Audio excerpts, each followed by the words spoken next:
2, I think, for Xin Zhao to be a good participant in, just because of the Spirit's Refuge. So pressure right now on Broxah to continue his form. Yeah, but also pressure on Fnatic's bot lane.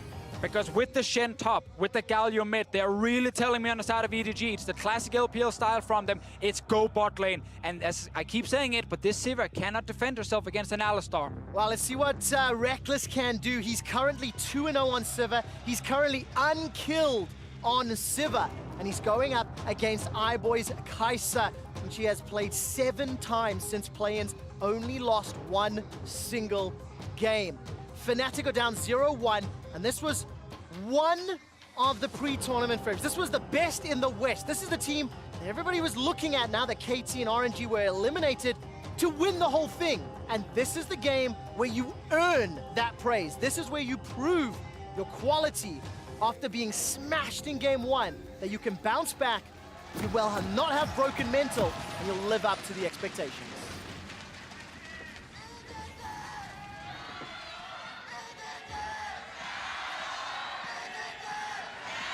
Love listening to the fan chants. LPL fans getting behind EDG. A little bit less excitement for the Fnatic, but it is building. It is developing. And right now, the Fnatic fans and EDG fans will be paying attention to this early game. I feel like it should be a little bit slower than the previous game. And that might... Well, level 1, you might get some action right here as they're moving in, forcing iBoy out. For now, we actually had Whippo bot side with the Victor. But looking at Fnatic's composition, it's not the Ezreal from last time, but still the Sivir Braum is normally considered a very passive, safe lane where you can push, but you don't necessarily look for a lot of early game kills. For Broxah, instead, around mid lane is where we might see a lot of action. Well, so much for my shenanigans. We're definitely going to get action around mid now. 1 minute, 5 seconds, Scout's already down a flash. Yeah, absolutely, and bone plating broken as well. See whether he can be aggressive at all in this lane, because one of the things about Aurelia is her level 2 and level 3 all-ins become pretty potent. However, without Ignite this time, having to run the cleanse, you would think that would be a safer laning phase. Not going to be the case without Flash. Capsa, yeah, taking the safe choice. After going 0-5 in the last game, really rough start, was super aggressive in his early laning phase and got punished for it multiple times. And that is sometimes what we get from Caps, a little bit like with Scout last year, where your highs are fantastic and everyone will praise you for them, but your lows, 0-5 Aurelia. Yeah, it was 0-3 by 15 minutes. It was the most deaths that Caps had conceded at Worlds 2018. You can see a better performance here for the mid laner for Fnatic. Hylissang and Reckless currently pushing fairly far forward. They should win the race here to level 2. iBoy and Mako, they're starting to back out. And we see this path a lot now from Broxah. A lot of junglers have done it during Worlds. They take their own red buff, and then if they have a pushing bot laner, they take the path around the bot lane into the enemy blue buff. Caps will get a bit of a trade in the mid lane, but Scout ends up winning out with the Aftershock. Yeah, and I think the Scout right now just letting himself be pushed in. Smart call. Caps, however, gets into the turret. You can see that Scout was actually trying to flash. That's what you got to do, because Hylissang is not here, and you cannot spell shield a combo. But don't be there then. Yeah. I'm just saying, once you're there and you made that mistake, that's what you got to do. Wow, respect flash from Whippo. You are correct. Well. Don't be there. Ray actually just missed his combo. Taunting forward, flashing on the spot afterwards, it looked like. No one wants flash in this game. They learned from Hylissang last game. And that just makes it all the more juicy for Haro and Broxah, both of who have not expended their flashes yet, and there are multiple juicy targets across the lanes. Haro will still be lingering around this top lane, but Whippo's ward will spot him, so a little bit of information gain. And that was a risky play out of Haro, because you can see that Ray was stacking the wave up, wasn't trimming it at all, and that allowed Broxah to go to his blue buff, back across the map and regain control of his blue buff again. So that is now a 3 buff set up for the jungler of Fnatic. So nice here for Broxah, but down in the bottom lane, as you highlighted, Spawn, Reckless obviously should not be in a situation where he needs to flash if his support is roaming. And that now sets up a potential gank against this Sivir. If Haro finds his way down, Scout and Ray will get level 6 before the flash is ready again for Reckless. Haro is now back top lane against the no-flash Victor. Can Ray get in range with the taunt? All right, let's keep a close eye on how this plays out, because there is enough CC to get through Whippo, especially if he pushes forward. Whippo, very, very renowned for playing forward contesting every CS, potentially overextending, and this time around he's not punished. But this is why Whippo has impressed me so much, because this is a lane where you can spell fling under turret, you can put so much pressure on Shen, no AoE wave clear. However, that wave is pushing back. He's standing off it, he's looking for chip damage, continuing pressure, but making himself immune from those ganks. And 4.5 minutes in, the tempo of this game tried to start much like game number 1. Yeah. But no kills have landed yet.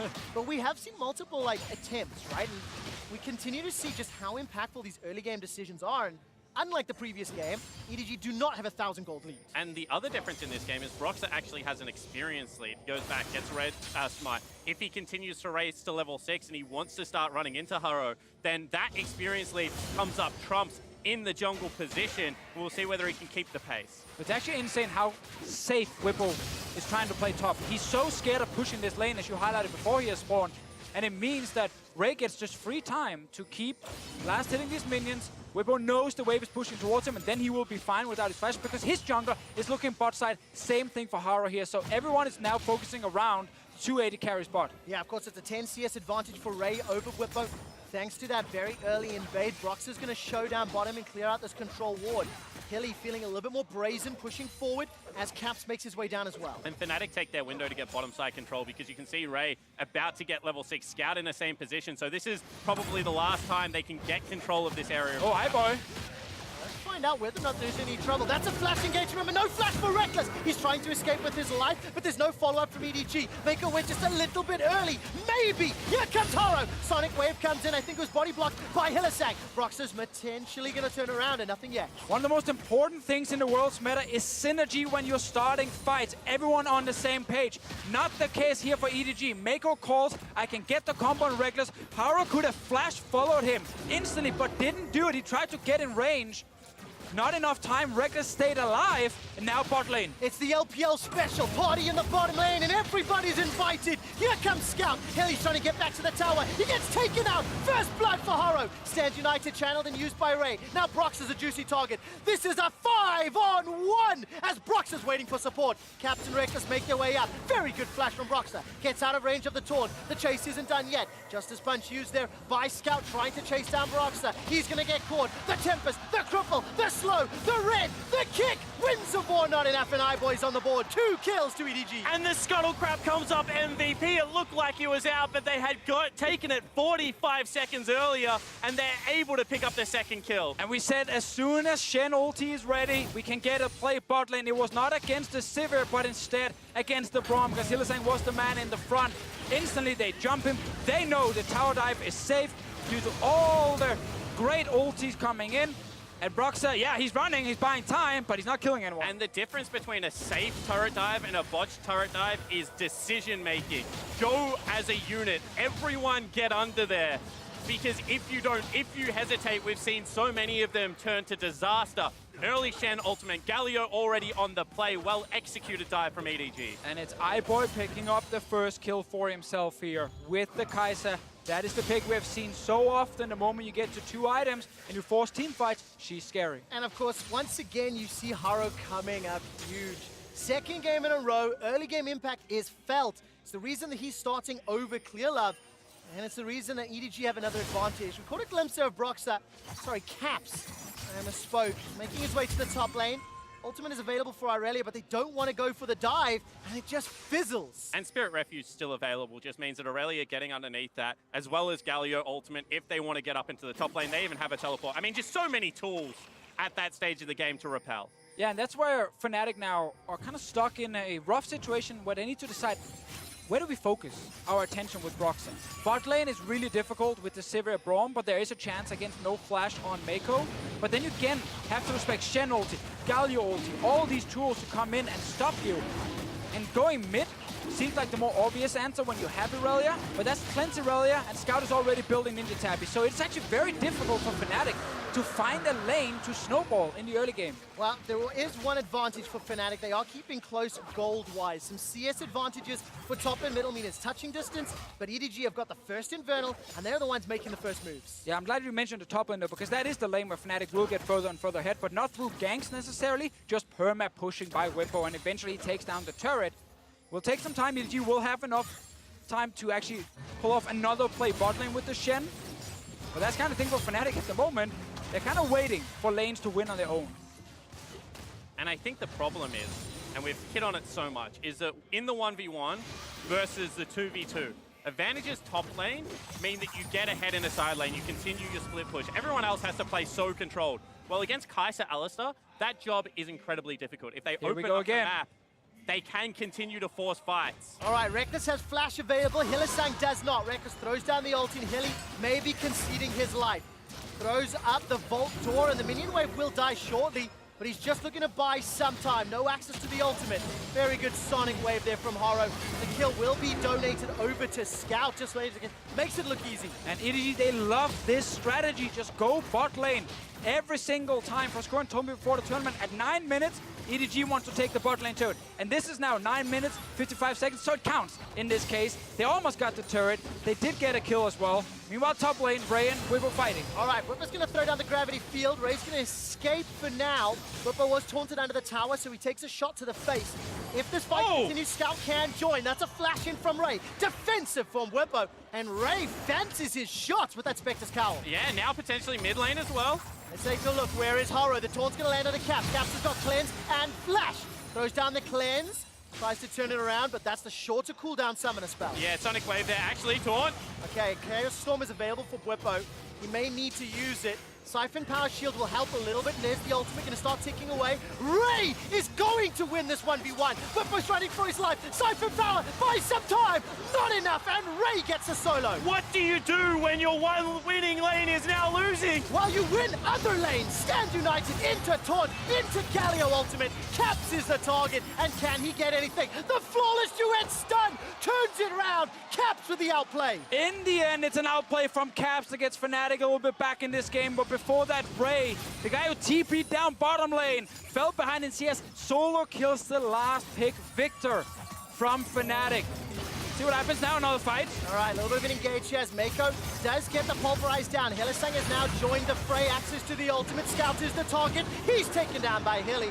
Caps is trying to escape and no further action. And we know, when Fnatic are behind, they send Hylissang and Broxah to the mid lane, and they try and get some kills for Caps. They got him an assist here. He picked up a kill himself before. And it is still a huge gold lead for the mid laner, because you can see he's up 30 CS, he got the kill. This is the top lane. Already Ray had forced the flash out. Whippo didn't go back to base, even though the lane was pushing into him, and this allowed Ray to just continually fight. He knows he's tanky enough to take all the damage and the minions hitting him, but Caps in that mid lane, after Scout roamed to bot lane the second time, Caps got a lot of farm, got a level advantage as well. And this fight, it actually looked like they were going to get him, but Haro didn't actually manage to connect his Q, and in the end, Caps had enough HP to kill Ray. It felt like that's the first Sonic Wave that Haro's not found. And just before we went into the replay spawn, you were talking about the CS differences. Plus 40 for Reckless, plus 20 for Whippo, and it's minus 10 in the bottom lane. Sorry, it's plus 40 for Caps, not Reckless. I misspoke there. But because of those CS numbers, because of the kills, Fnatic are in fact up 700 gold, and there might be a trade of towers. Ray may lose his, Fnatic may lose theirs. And this is what happens when you play so heavily towards one side of the map. At a certain point, they do get enough items to fight back in other areas. You can see that is going to be potentially mid lane. All right, Hara's going to be using the Dragon's Rage for safety. Caps, no flash available. He's not going to be able to chase further.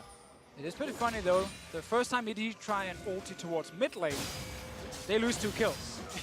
He very much spells it out. Go bot lane, that's where you're strong right now. Ray also feels good in the 1v1 at the moment. They'll take a bit of damage on the way out. Has Tiamat as well now to match the push a bit from Whippo. His turret is low, so Fnatic knows if the Shen ultis away, Whippo can stay top and take turret. So you always get something there. Problem is, how much do you lose bot side? Because this turret down behind Reckless and Hylissang is very low already. And I think EDG can just hold waves for a minute. Wait for it to be a turret as well as an Infernal Dragon. Stack up another couple of those objectives. Potential dive mid lane. All right, there goes the ultimate out of Irelia. Here comes Broxah as well. Scout with a pretty good taunt right underneath. Throws out the ultimate of himself, and eventually Scout goes down. Caps and Broxah took a very long time. The cost is the bottom turret as Harrow shows up and Tower First Blood bonus goes to EDG. But it's once again, go mid lane for Fnatic. Get this Irelia further and further ahead. Scout roaming away from the lane was big for Caps himself in the 1v1. And now, with some help, he's picked up a kill and 2 assists. Okay, I'm starting to feel the tension building in this game. As we're getting close to 15 minutes, and Fnatic will even the towers. Let's look for the next 10 minutes. Which team composition is going to have more tools to make plays from the 15 to 25 minute mark? And I think that at this stage, you have to point towards how easy it is for EDG to just dive onto the back line and try and make a 5v5 turret. In saying that, Whippo is starting to become very annoying in the side lane. He's just picked up an Iceborne Gauntlet. He's got himself that 40% cooldown reduction. Should just be able to split push for days. Well, yeah, we know if he goes for Iceborne Gauntlet build, he's going to be a split pusher, as you just highlighted right there. Caps wants to be on the other side. See what happens around this Drake before we talk more about compositions. All right, Mako's going to be looking for the initiation. Stand United has come down, and Hylissang throws out the Fisher. Sonic Wave connects, and now Harrow jumps into the flank, throws down the Killer Instinct. It's a 1-for-1 as top of support has traded. Harrow escapes with his life, and Boy is being run down by Broxah. A stun onto Ray, sets up another kill for Fnatic, as Scout is underneath the tower. It's a triple kill for Xin Zhao, and it's Caps that gets a double for the ace. What a huge fight here for Fnatic. EDG, they thought they had the perfect engage because they got onto the Victor. They used so many abilities to kill him. But remember, this is the tank Victor. He's not the main damage dealer. They forgot about Caps and Broxah. And you can just see, once again, it wasn't all at the same time. Shen ultimate onto Mako, trying to get the tanks in the back line. They're trying to set up more of the front to back. But they had just taken so much damage beforehand. Yeah, they do not actually reach anyone in the back. It's just Whippo in the front and Hylissang. So all the damage used on trying to take him down. But now notice, Broxah comes in from the side untouched. And the rest of Fnatic are just constantly kiting in and out of the fight. Reckless actually managed to get out in time. And in the end, the Bruisers on the side of Fnatic are just not getting targeted. They do not go down at all, and they actually get all the kills. It felt like this game was balancing on a knife's edge. Fnatic just picked that knife up and stabbed EDG with it. They have a 4,000 gold lead. They now have a tower advantage, and they've picked up the Infernal Drake. So this is exactly what Fnatic wanted to do, and I want to see how they play the 1-3-1. Irelia top, Sivir mid, Victor bottom. And you love to see the reaction from Whippo. Get up out of your chair, pump the team up. Game 1 was ugly, but Game 2, you're getting the ship back on track. And you can just see right now that everything belongs to Fnatic. But the crazy thing is, if you go back 5 minutes, EDG had all the tools. They were even in mid, and they were winning bot because of all the globals and the Alistar. They were going to get a bot lane turret, then swap Kai'Sa Alistar to the top side, do exactly the same kind of play. Ray even gets a solo kill against the Victor, but that's when things suddenly start going towards Fnatic, and especially towards Caps. He picks up that 1 kill in the mid lane where he gets the Shen ulti as well, and the Galio ulti. And the moment that happens, the globals are gone, and Fnatic just start rolling. Is it fair to say that EDG need to keep Boy at a safe distance, dishing out damage? We saw once the fight became a little split, Boy wasn't able to get the autos down, and the Victor, the Zen, the Irelia, they just ran over the EDG I think line. at this stage of the game, sure, you know, you have to probably play a little bit more like a marksman. However, once 2-3 items come through for the Kai'Sa, she can frontline with a Shen ultimate, with the Galio ultimate. So I think that EDG right now, they've finally done what I expected them to do. Split the map, try and buy time, wave clear, and just match gold at this stage of the game. Well, it's going to be hard now with the Rift Help bot side as well, but the EDG fight, ideally, because of all the shielding and the safe ulti from Galio they have for Boy, when he dives in, he barely takes damage. He actually gets to kill a target before dropping low himself, and that's when you have the advantage. You can't really one-shot Caps easily, or Broxah, so it's Whippo or Reckless, ideally. But again, we gotta remember, is this tanky Victor? So maybe it's honestly just Reckless they're looking for in these engages. All right, Reckless doesn't have flash available. We're getting close to 20 minutes in Baron. We saw the Rift Herald dropped in the bottom lane, got 1.5 towers worth of HP, and that control ward.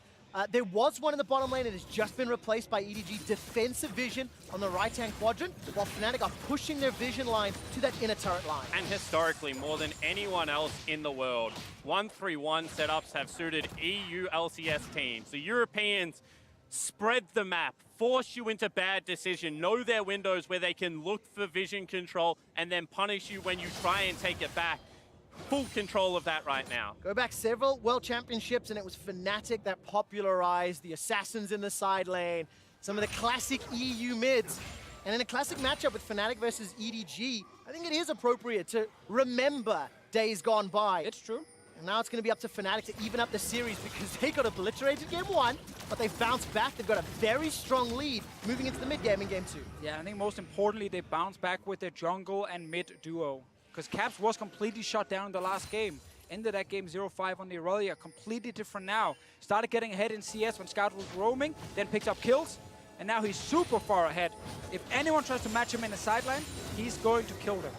In saying that, the easiest way to break a 1-3-1 is to just be able to punch through the center.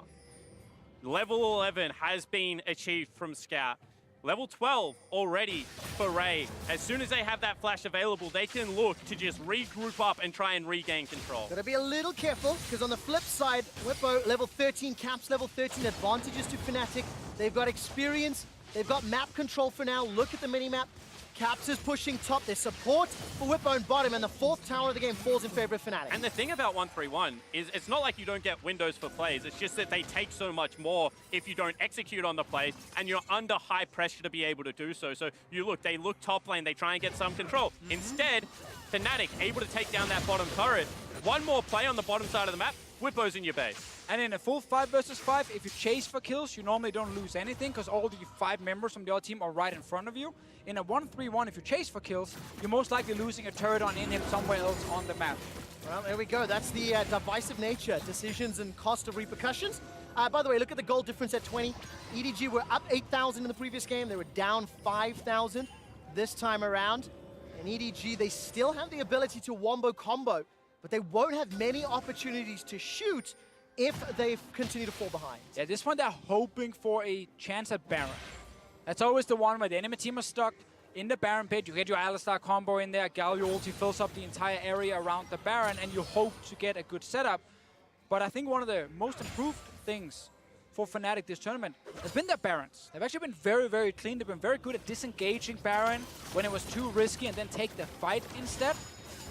So in this game here, they can just show that again, and they should be able to get the objective. It's also one of the reasons blue side can at times help 1-3-1 teams, because your disengage from Baron is just backwards. It doesn't have to be split and walk back to ramps, which give Wombo combo comps the opportunity to really look for that execution. I also think that, you're an item away from wanting the full 5v5. Sure, you've got the 2 items on your marksman. Actually, they go. All right, Reckless actually starts this one off as Broxer goes all the way in, throws down the ultimate. iBoy jumps over the wall to safety, leads Mako to his doom. Whippo and Helisaga trying to set up more kills. There's a defensive push. Mako goes down, and Fnatic, they chuck a lot of EDG. They just get the one. If Fnatic, they know here the wombo combo only really works if it's EDG starting the fight and reaching the backline on Fnatic's team composition here, but that's not happening when you're the one jumping them. All right, Baron gets started off as Whippo is going to get surrounded by 3 members of EDG. Dragon's Rage actually helps Whippo out. Haro gets taken down and flashes for safety. The Q shield keeps Whippo alive. Now Ray looking to jump in the pit. There's no smite available. Vanguard's edge gets Caps a rampage. He takes down iBoy. Now Ray gets knocked up by the Baron to empty kills, and Fnatic are considering another kill. Caps is looking for a little bit more. The BM recall, taunting Scout before he takes him out. We call that style where I am from, and Caps absolutely styles on the Edward Gaming lineup. They say if they get Baron, the game is over. Well, Fnatic end the game with the Baron. Listen to the Fnatic chants in Busan. That was a flawless Baron setup. They get themselves 2 more towers. They've got the Baron gold. They've got an 11,000 gold advantage. And ladies and gentlemen, we have a series on our hands as Fnatic are looking to break open EDG's base. Oh, EDG, they're hoping to get some sort of fight here, but Fnatic just walk away. They're so far ahead. At this point, it should be impossible for EDG to do anything. You might kill the one guy, but then there's 3-4 other people killing your entire team. And Whippo's only job here is to keep Haro away from the pit. So he's chasing him forward. He says, I can get the kill. It might cost me my life. To add insult to injury, the guy then just walks away from 2 members of EDG. Oh, thank you for laughing at that one.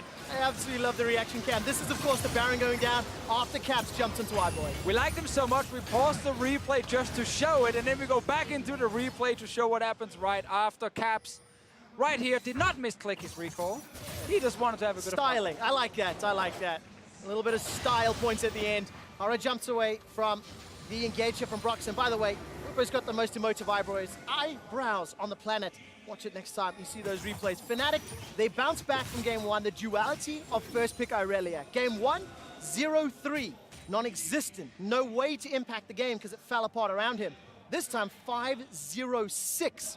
Gigantic CS advantage. In 25 minutes, he's one of the tools Fnatic can leverage to win the game. And we're talking about an 18-year-old that has joined one of the most illustrious organizations globally as their superstar mid laner. Pressure abound for Caps to be able to perform on the world stage. Disappointing first game versus EDG, but to be able to bounce back is massive. Just another one of those Danish mid laners, Deficio, that you keep talking about. Don't go there. He's a European mid laner. We don't need to give more ego to Denmark. I want to highlight that I didn't say it, Spawn said it.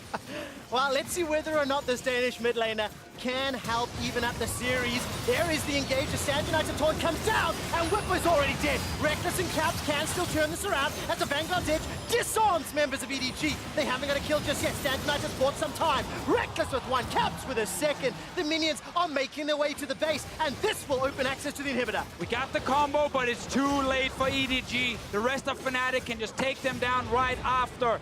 Looking for their base now. Haro is here to try and defend. With iBoy and Mako, it's not enough. There is still 30 seconds on the Baron buff to close out this game. The Baron empowered cannon minion is doing a lot of work as Broxer gets kicked backwards by Haro.